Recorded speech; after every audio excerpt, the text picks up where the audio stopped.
എട്ടാം ദിവസവും യുദ്ധം കനക്കുകയാണ്. പശ്ചിമേഷ്യ വിറപ്പിച്ചുകൊണ്ട് അമേരിക്കയും ഇറാനും നടത്തുന്ന യുദ്ധം വലിയ രീതിയിൽ ഭീതിയായിട്ട് മാറുകയാണ്. ഗൾഫ് രാജ്യങ്ങളിലെ ജീവിതം ദുസ്സഹമാകുന്നു. ജനങ്ങൾ പുറത്തിറങ്ങാൻ പോലും മടിക്കുന്നു. വലിയ ജാഗ്രതാ നിർദ്ദേശം നൽകുന്നു. ബഹ്റൈനിൽ നിർത്താതെ സൈറണുകൾ മുഴങ്ങുന്നു. ജോർദാനിൽ ആക്രമണം നടക്കുന്നു. US വലിയ രീതിയിലുള്ള വലിയ നാശനഷ്ടം ഉണ്ടാകുന്നു. അതേപോലെ തന്നെ ഇറാനും നാശനഷ്ടങ്ങൾ ഉണ്ടാകുന്നു. അങ്ങനെ യുദ്ധം എട്ടാം ദിവസവും വഷളായിക്കൊണ്ടിരിക്കുകയാണ്. വർഷങ്ങളായിട്ട് തുടരുന്ന സമരത്തിനും നയതന്ത്ര പോരാട്ടങ്ങൾക്കും ശേഷം ഇറാനും അമേരിക്കയും തമ്മിലുള്ള ഈ ബന്ധം ഇപ്പോൾ ഒരു പൊട്ടിത്തെറിയുടെ വക്കിലാണ് എത്തി നിൽക്കുന്നത്. ഈ അമേരിക്ക പ്രഖ്യാപിച്ച വെടിനിർത്തൽ ധാരണകൾ വെറും കടലാസുകൾ മാത്രമാണെന്ന് തെളിയിച്ചുകൊണ്ട് അമേരിക്കൻ പ്രസിഡന്റ് ഡൊണാൾഡ് ട്രംപിനെതിരെ ഇറാന്റെ പരമോന്നത നേതാവ് അയത്തുള്ള മുജ്തബ ഖമീനി നടത്തിയ പ്രഖ്യാപനം ആഗോള രാഷ്ട്രത്തെ വീണ്ടും ഞെട്ടിച്ചിരിക്കുകയാണ്. അതായത് യുദ്ധത്തിൽ നിന്ന് ഒരു കാരണവശാലും പിന്നോട്ടില്ല. ഈ യുദ്ധത്തിൽ ഞങ്ങളുടെ പരമാധികാരവും ഞങ്ങളുടെ ഹോർമുസും ഒന്നും തന്നെ ആർക്കും മുന്നിൽ കാഴ്ചവെക്കില്ല എന്ന് പറഞ്ഞുകൊണ്ട് തന്നെയാണ് ഓരോ നീക്കവും നടക്കുന്നത്. വെറും ഭീഷണിയല്ല, മറിച്ച് തങ്ങളുടെ പരമാധികാരത്തിന് നേരെ ഉയരുന്ന ഓരോ വെല്ലുവിളിക്കും മറക്കാനാവാത്ത പാഠം നൽകുമെന്ന ഖമീനിയുടെ പ്രഖ്യാപനം ഇരു രാജ്യങ്ങളും തമ്മിലുള്ള അദൃശ്യ യുദ്ധം അതിൻ്റെ മൂർധന്യാവസ്ഥയിലാണ് എന്നതിൻ്റെ സൂചനയാണ് നൽകുന്നത്. ഈ കരാറുകൾ കീറിയെറിഞ്ഞ അമേരിക്കൻ പ്രസിഡന്റിന്റെ ഒപ്പിന് ഇനി ഒരു വിലയുമില്ല എന്നാണ് പരസ്യമായിട്ട് മുജ്തബ ഖമീനി പ്രഖ്യാപിച്ചത്.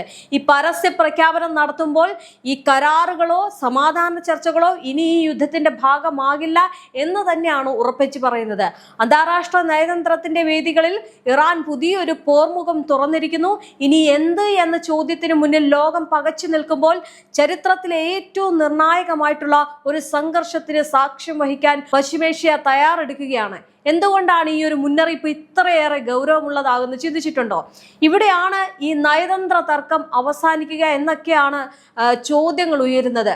ഈ സംഭവ വികാസങ്ങളുടെ ആഴത്തിലേക്ക് നോക്കുകയാണെങ്കിൽ വലിയ പ്രതിസന്ധിയാണ് ഉണ്ടാകുന്നത്.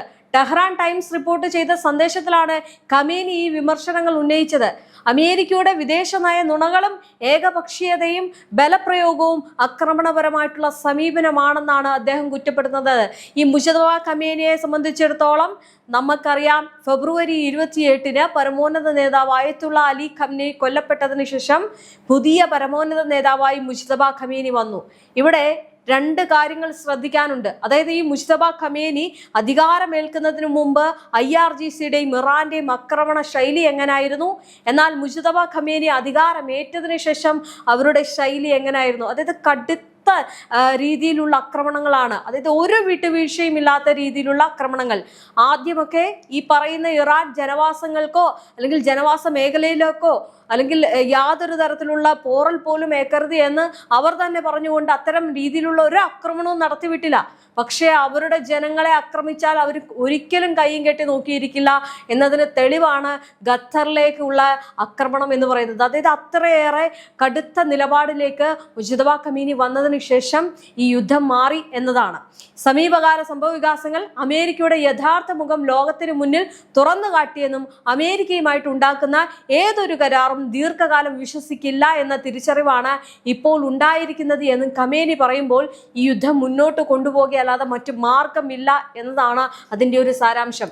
ഇറാന്റെ സ്വാതന്ത്ര്യവും പരമാധികാരവും സംരക്ഷിക്കാൻ ദേശീയ ഐക്യ അനിവാര്യമാണെന്നും ബാഹ്യ സമ്മർദ്ദങ്ങൾക്കും സൈനിക ഭീഷണികൾക്കും മുന്നിൽ രാജ്യം ഒറ്റക്കെട്ടായിട്ട് നിൽക്കണമെന്നും അദ്ദേഹം ജനങ്ങളോടും സർക്കാർ സംവിധാനങ്ങളോടും ആഹ്വാനം ചെയ്തിരിക്കുകയാണ്.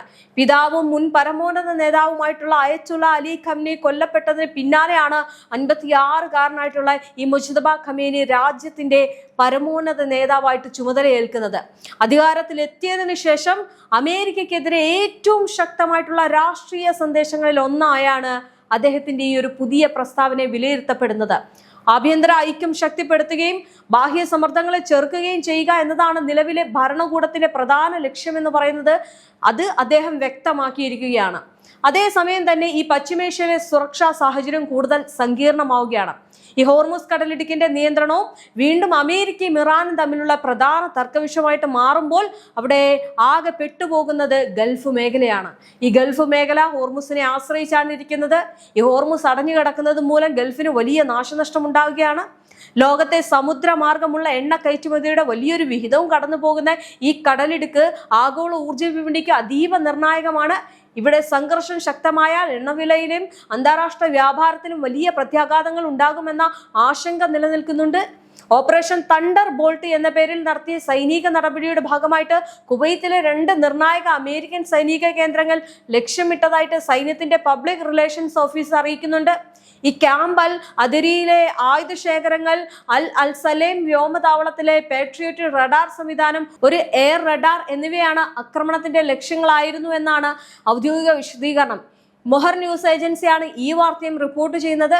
ഇറാൻ അതിർത്തിയിൽ നിന്ന് ഏകദേശം 104 കിലോമീറ്റർ അകലെയുള്ള ക്യാമ്പ് അൽ അധീരി പശ്ചിമേഷ്യയിലെ അമേരിക്കൻ സൈനിക പ്രവർത്തനങ്ങൾക്ക് പ്രധാനമായും പിന്തുണയും പോരാട്ട പുനഃസംഘടനാ കേന്ദ്രവുമായിട്ട് കണക്കാക്കപ്പെടുന്നുണ്ട്. ഈ താവളത്തിന്റെ പ്രവർത്തനം തടസ്സപ്പെട്ടാൽ മേഖലയിലെ അമേരിക്കൻ സൈന്യത്തിന്റെ ലോജിസ്റ്റിക് ശൃംഖലയും സൈനിക നീക്കങ്ങളെയും ഗണ്യമായി ബാധിക്കുമെന്നാണ് വിലയിരുത്തുന്നത്. ഇതെല്ലാം നടക്കുമ്പോഴാണ് വലിയ പ്രതിസന്ധി ഉണ്ടാകുന്നത്. അതായത് അമേരിക്കൻ സൈനികരുടെ പശ്ചിമേഷ്യയിലേക്കുള്ള പ്രധാന പ്രവേശന കവാടങ്ങളിൽ ഒന്നായിട്ടുള്ള ഈ അലി അൽ സലേം വ്യോമതാവളം വ്യോമ ഗതാഗതത്തിന്റെയും അതുപോലെ തന്നെ ഈ സൈനിക ഏകോപനത്തിന്റെയും പ്രധാന കേന്ദ്രമാണ്. ഈ താവളത്തിലേക്ക് റഡാർ സംവിധാനങ്ങളെ ലക്ഷ്യമിട്ട ആക്രമണ മേഖലയിൽ അമേരിക്കയുടെ വ്യോമ നിരീക്ഷണ ശേഷിക്കും പ്രതിരോധ സംവിധാനങ്ങൾക്കും വെല്ലുവിളിയാകുമെന്നാണ് സുരക്ഷാ വിദഗ്ധർ ചൂണ്ടിക്കാണിക്കുന്നത്. അങ്ങനെയാണെങ്കിൽ ഈ സൈനിക നടപടികളെല്ലാം അവസാനിക്കും. കാരണം വലിയ പ്രതിസന്ധി അവിടെ ഉണ്ടാകും. അങ്ങനെയാണെങ്കിൽ എല്ലാം കൊണ്ടും അമേരിക്കയ്ക്ക് കനത്ത തിരിച്ചടി ഉണ്ടാകും. ഇപ്പോൾ തന്നെ അമേരിക്കയ്ക്ക് വലിയ രീതിയിലുള്ള തിരിച്ചടി ഉണ്ടാകുകയാണ്. 6 രാജ്യങ്ങളിലെ സൈനിക താവളങ്ങളും അതുപോലെ തന്നെ അവരുടെ ഈ കടലിടുക്കിൽ നടക്കുന്ന അല്ലെങ്കിൽ കപ്പലിനുണ്ടാകുന്ന ആക്രമണങ്ങളും ഒക്കെ ട്രംപിനെ വല്ലാതെ അലട്ടുന്നുണ്ട്. ഈ ഹോർമുസ് കടലിടുക്കിലെ വാണിജ്യ കപ്പലുകൾക്ക് ഭീഷണിയാകുന്ന ഇറാന്റെ സൈനിക ശേഷി ദുർബലപ്പെടുത്തുകയും ആക്രമണത്തിന് ഉത്തരവാദികളെന്ന് അമേരിക്ക ആരോപിക്കുന്ന ഈ പറയുന്ന IRGC ലക്ഷ്യമിടുകയാണ് നടപടിയുടെ ലക്ഷ്യമെന്ന് സെൻട്രൽ കമാൻഡ് വ്യക്തമാക്കുകയും ചെയ്യുന്നു. യുദ്ധത്തിൽ കൊല്ലപ്പെട്ട അമേരിക്കയുടെ സൈനികരുടെ എണ്ണം ഇതോടെ 16 ആയിട്ട് തുടർന്നിട്ടുണ്ട്. ഈ ജോർദാനിലെ 2 പേരും കൂടി കൊല്ലപ്പെട്ടിട്ടുണ്ട്. ഇറാനും അമേരിക്കയും പരസ്പര ആക്രമണങ്ങളും ഭീഷണികളും ശക്തമാക്കുന്നതിനിടയിൽ പശ്ചിമേഷ്യയിൽ സമാധാന ചർച്ചകൾക്ക് സാധ്യത കുറഞ്ഞു വരികയാണ്. സമാധാനം എന്ന് പറയുന്നത് വളരെ അകലെയാണ്. ഹോർമുസ് കടലിടുക്കിലൂടെ കപ്പൽ ഗതാഗതം വീണ്ടും അനിശ്ചിതത്വത്തിലാകുന്നത് ആഗോള എണ്ണ വിപണിയെ വിതരണ ശൃംഖലയും ബാധിക്കുന്ന ആശങ്ക ഈ സാമ്പത്തിക വിദഗ്ധർ ചൂണ്ടിക്കാണിക്കുന്നത് ഒറ്റ കാര്യം ഇതാണ്. അതായത് ലോകം ഇനി പോയിക്കൊണ്ടിരിക്കുന്നത് അതീവ ഗുരുതരാവസ്ഥയിലൂടെയാണ്. ഈ 2 രാജ്യങ്ങളിൽ ഈ യുദ്ധം ഒതുങ്ങുന്നില്ല. മാത്രമല്ല ഈ യുദ്ധം ആഗോളമായിട്ടുള്ള ഒരു ആഗോള യുദ്ധമായിട്ട് മാറുമ്പോൾ ലോകം വലിയൊരു പ്രതിസന്ധിയിലേക്ക് പോയിക്കൊണ്ടിരിക്കുകയാണ്. ഒരു വശത്ത് പട്ടിണി ഉണ്ടാകും, ഒരു വശത്ത് വലിയ ക്ഷാമം ഉണ്ടാകും. അതുപോലെ തന്നെ ഈ എണ്ണവില, ഈ വാതകം എന്നുള്ളവ എല്ലാം തന്നെ വലിയ രീതിയിലുള്ള പ്രതിസന്ധിയാകും. വിലക്കയറ്റം കൂടും. സാധാരണക്കാര് ഇവിടെ വലിയ പ്രതിസന്ധി നേരിടേണ്ടി വരും. ഞാൻ നേരത്തെ പറഞ്ഞതുപോലെ തന്നെ അവർ പട്ടിണി കിടക്കേണ്ടി വരും. മരുന്ന് കിട്ടാതെ ആളുകളുടെ ജീവൻ ഒരുപക്ഷെ ഈ ഒരു കാര്യത്താൽ പോകേണ്ടി വരും. അങ്ങനെ വലിയ പ്രതിസന്ധി ഉണ്ടാവുകയാണ്. ഇനി യുദ്ധ സാഹചര്യം ദീർഘകാലം തുടരുകയാണെങ്കിൽ പശ്ചിമേഷ്യയിൽ മാത്രമല്ല ലോക സമ്പദ് വ്യവസ്ഥയിലും അതിന്റെ പ്രത്യാഘാതങ്ങൾ കൂടുതലായി ശക്തിപ്പെടാൻ അല്ലെങ്കിൽ സാധ്യതയുണ്ട് എന്നാണ് വിലയിരുത്തുന്നത്.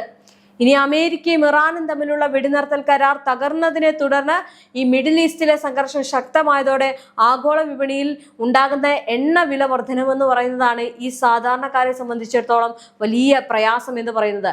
ഈ ഹോർമുസ് മാത്രം നോക്കണ്ട. ഇനി ഹോർമുസ് കടലിടുക്കിലൂടെയുള്ള എണ്ണ പ്രവാഹം തടസ്സപ്പെട്ടതും ചെങ്കടൽ അടച്ചുപൂട്ടുമെന്ന ഇറാന്റെ ഭീഷണിയുമാണ് ഈ വിലക്കയറ്റത്തിന് കാരണമാകുന്നത്. ചെങ്കടൽ കൂടി അടച്ചു കഴിഞ്ഞാൽ ആകെ മൊത്തത്തിൽ പ്രശ്നമാകും. ജൂലൈ 17 വെള്ളിയാഴ്ച മാത്രം രാജ്യാന്തര വിപണിയിൽ എണ്ണവില ഏകദേശം 5% ഉയർന്നു. ബ്രെന്റ് ക്രൂയിലിന്റെ വില ബാരലിന് $88.21 അമേരിക്കൻ വെസ്റ്റ് ടെക്സ്റ്റ് ഇന്റർമീഡിയറ്റ് വില $82.75 വർദ്ധിച്ചു വരികയാണ്. ഈ വരാന്ത അടിസ്ഥാനത്തിൽ 16% വലിയ നേട്ടമാണ് രേഖപ്പെടുത്തിയത്. കൂടാതെ പ്രധാന ഡീസൽ കയറ്റുമതി മേഖലയായിട്ടുള്ള മിഡിൽ ഈസ്റ്റിലെ ശുദ്ധീകരണശാലകൾക്ക് നേരെ ഉണ്ടായ ആക്രമണങ്ങൾ മൂലം ഡീസൽ ശുദ്ധീകരണ മാർജിൻ റെക്കോർഡ് ഉയരത്തിലെത്തിയിരിക്കുകയാണ്. ലോകത്തിലെ ആകെ എണ്ണ വിതരണത്തിന്റെ 20% കടന്നു പോകുന്ന തന്ത്രപ്രധാനമായിട്ടുള്ള ജലപാതയിലാണ് നിലവിൽ ഇറാൻ കപ്പലുകളെ ലക്ഷ്യമിടുന്നത്.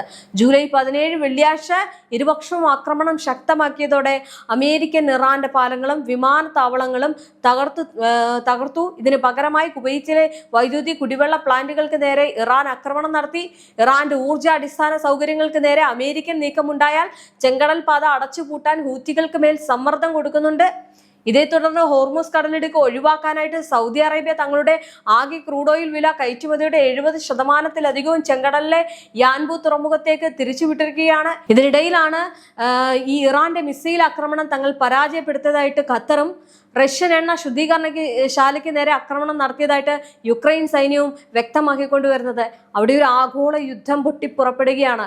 റഷ്യയും യുക്രൈനും യുദ്ധം നടത്തുന്ന സമയത്ത് തന്നെ അമേരിക്കയും ഇറാനും യുദ്ധം നടത്തുന്നു. അങ്ങനെ വലിയ ഒരു യുദ്ധത്തിലേക്ക് പോകുന്നു. കഴിഞ്ഞ ദിവസം ഇറാന്റെ യുദ്ധം എന്ന് പറയുന്നത് ഇറാഖിലേക്കും സിറിയയിലേക്കും കൂടി വന്നിരിക്കുന്നു. അങ്ങനെ ആകെ മൊത്തത്തിൽ പ്രതിസന്ധിയിലായിരിക്കുകയാണ്. യുദ്ധം ഒരു ആഗോള തലത്തിലുള്ള ഒരു രീതിയിലേക്ക് ഒരു ആഗോള യുദ്ധമായിട്ട് മാറിക്കൊണ്ടിരിക്കുകയാണ്. അത് മാത്രമല്ല, ഈ യുദ്ധം മുന്നോട്ട് പോകുമ്പോൾ ലോകം വലിയ രീതിയിലുള്ള ഗുരുതരാവസ്ഥയിൽ കൂടി കടന്നു പോകും. കാരണം ഈ എണ്ണവില, ഈ രണ്ട് പാതകളും അടയ്ക്കുന്നത്, അതായത് ചെങ്കടൽ പാതയും ഹോർമുസ് കടലിടുക്കും അടയ്ക്കുന്നത് മൂലം വലിയ പ്രതിസന്ധി നേരിടും. അങ്ങനെ മൊത്തത്തിൽ കലുഷിതമാകുന്ന രീതിയിലേക്കാണ്. അതായത് പശ്ചിമേഷ്യയിലും സമാധാനമില്ല, വലിയ ഭീതി തന്നെ തുടരുകയാണ്. ഗൾഫ് മേഖലകളിൽ വലിയ പ്രതിസന്ധിയാണ്. ഈ ഗൾഫ് മേഖലയിലെ പ്രവാസികളടക്കം നിരവധി പേരാണ് അവിടെ ഈ ജോലിക്കും മറ്റു കാര്യങ്ങൾക്കുമായി ഈ വ്യാപാരമൊക്കെ ആയിട്ട് അവിടെ നിൽക്കുന്നത്. അപ്പോൾ അവർക്കൊക്കെ ഈ ഒരു യുദ്ധം എന്ന് പറയുന്നത് വലിയ വെല്ലുവിളിയാണ്. ഇന്ന് നാട്ടിലുള്ളവർ പ്രാർത്ഥനയോടെ കഴിയുകയാണ്. അങ്ങനെ ആകെ മൊത്തത്തിൽ പ്രതിസന്ധി ഉണ്ടായിക്കൊണ്ടിരിക്കുകയാണ്. യുദ്ധത്തെ ഒരു കാരണവശാലും നിർത്താൻ കഴിയുന്നില്ല, ചർച്ചകൾക്ക് മുന്നോട്ട് കൊണ്ടുപോകാൻ കഴിയുന്നില്ല. ഇപ്പോൾ മുജ്തബ കമീനി പറഞ്ഞതുപോലും വളരെ വ്യക്തമാണ്. എന്തായാലും അമേരിക്കയെ വിശ്വസിക്കാൻ കൊള്ളില്ല, ട്രംപിനെ വിശ്വസിക്കാൻ കൊള്ളില്ല എന്നവർ പറഞ്ഞ് ഈ യുദ്ധം മുന്നോട്ട് കൊണ്ടുപോകുമ്പോൾ ഒരു കാര്യം മനസ്സിലാക്കാം, ഈ യുദ്ധത്തിൽ അമേരിക്ക അടിയറവ് പറയാതെ ഇറാൻ പിന്നോട്ടില്ല എന്നത്.